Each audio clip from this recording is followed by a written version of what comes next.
What's up, my dudes? In this guide, I'm going to show you my gear and passive trees for two different variants of the same build. One is an Inquisitor, and one is an Occultist.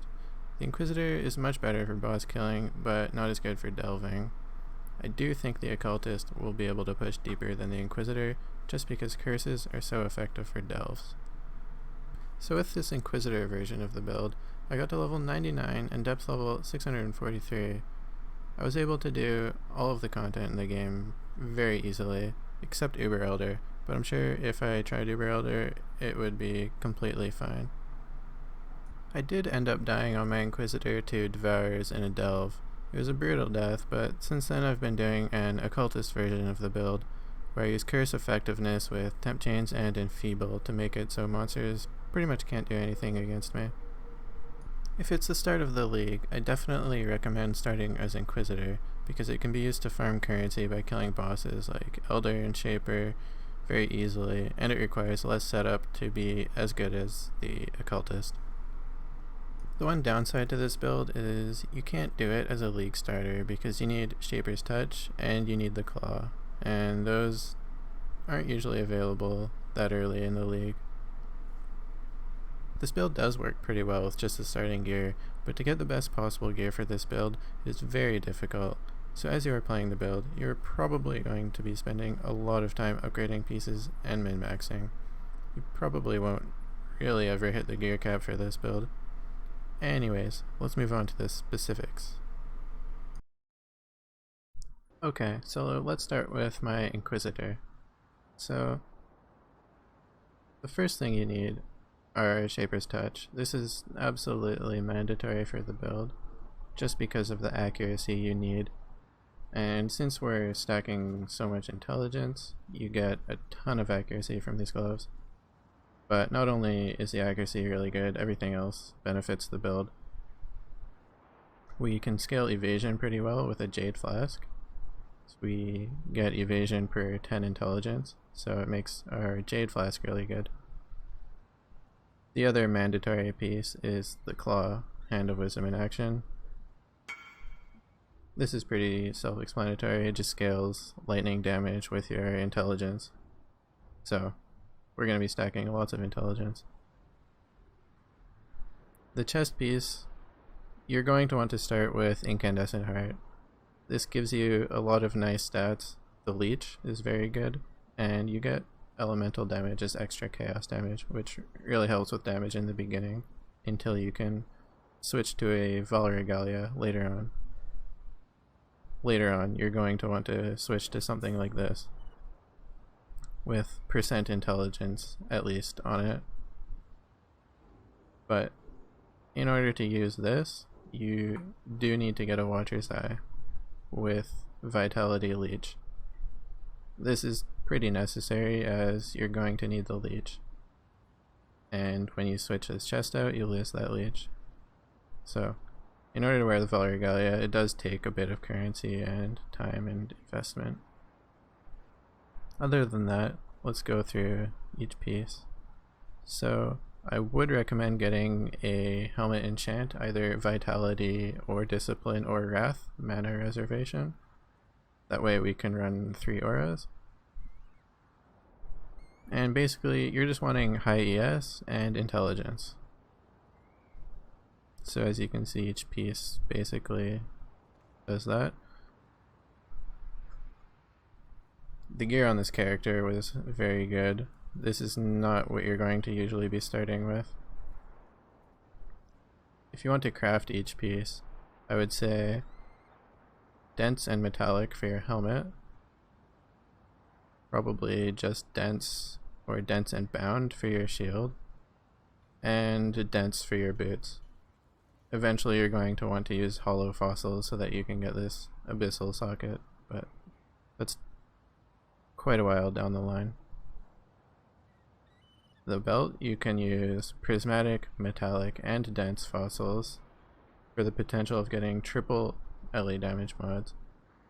Right here I've only got 2 LE damage mods, but that's still pretty good. And the ring, the same thing, just res and lightning damage, stuff like that. It is necessary to use Valerium with this build so that you don't get stunned. So you don't have an option here really either. Okay, let's look at our passives now. So for the Ascendancy we do Inquisitor, and we want to invest in Consecrated Ground. This is really good. It gives a ton of attack speed, makes us immune to ailments, so we don't need to roll that on flasks, and a ton of regen. Augury of Penitence is pretty good. Enemies will deal less damage. And Instruments of Virtue is very good as well with the attack speed. And if you cast a Mortal Call, you can proc attack damage 50%.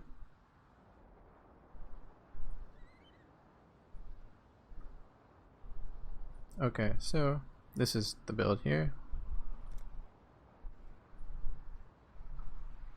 You do have to get these aura nodes to run 3 auras here as well. If you're ever unsure about that, you can always use the PoE aura calculator to figure that out. The one difficult part of this build is getting the jewels. These take a long time to get, and you probably will end up crafting your own with dense and metallic fossils. Basically, you want energy shield and a lightning damage. Those are your bread and butter stats.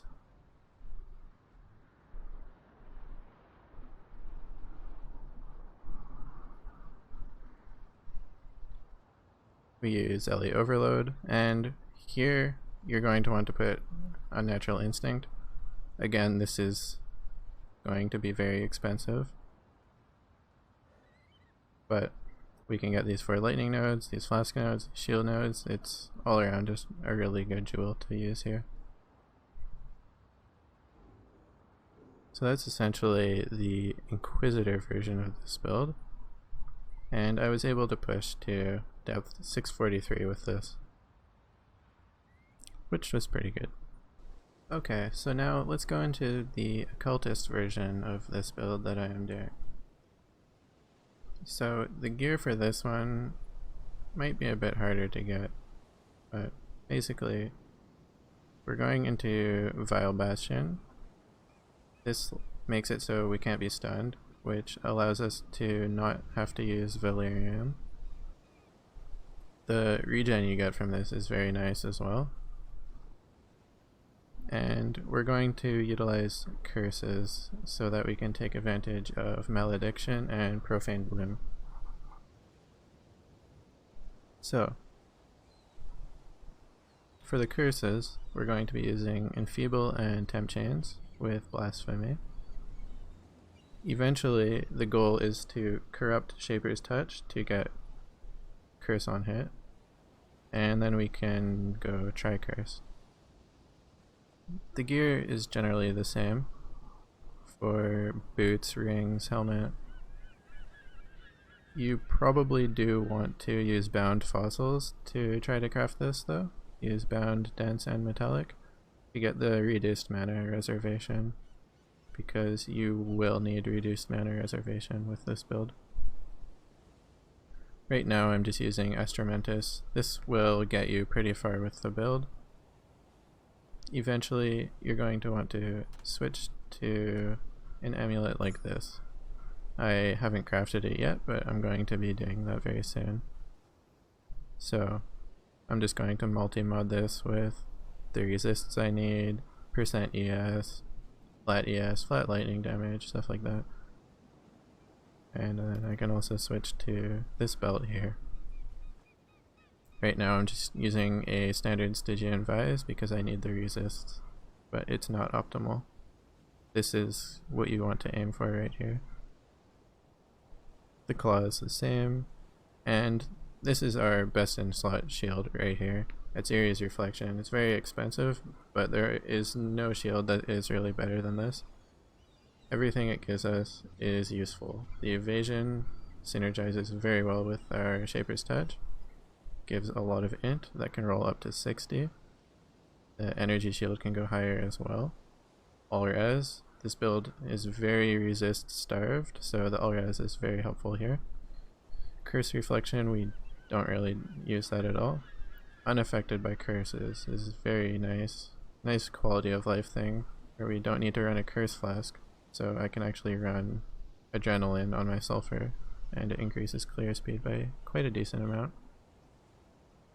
And the curse effectiveness is just the cherry on the top here.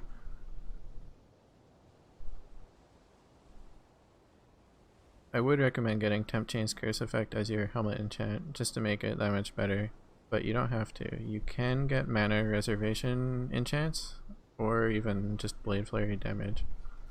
So let's look at the tree here. So again, we do go here for the Unnatural Instinct slot. It's very effective. Pick up our jewels. You do need to get that mana reservation though, so we go here.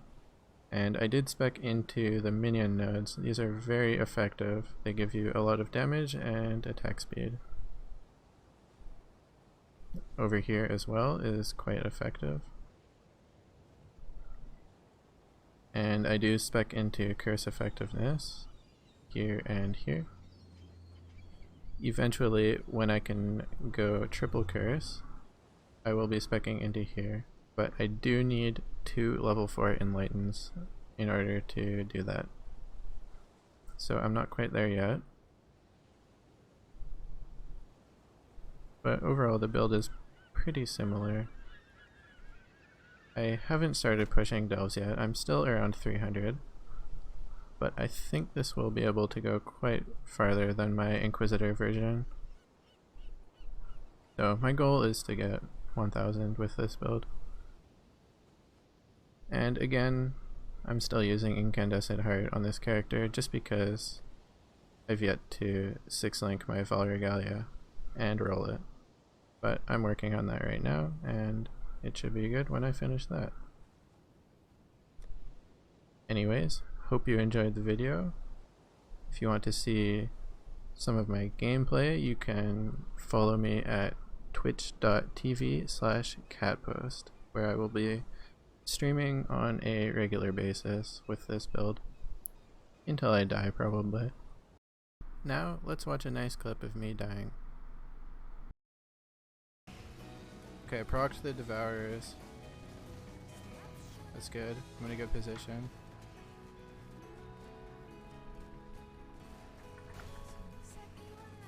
Okay. Well, there it is.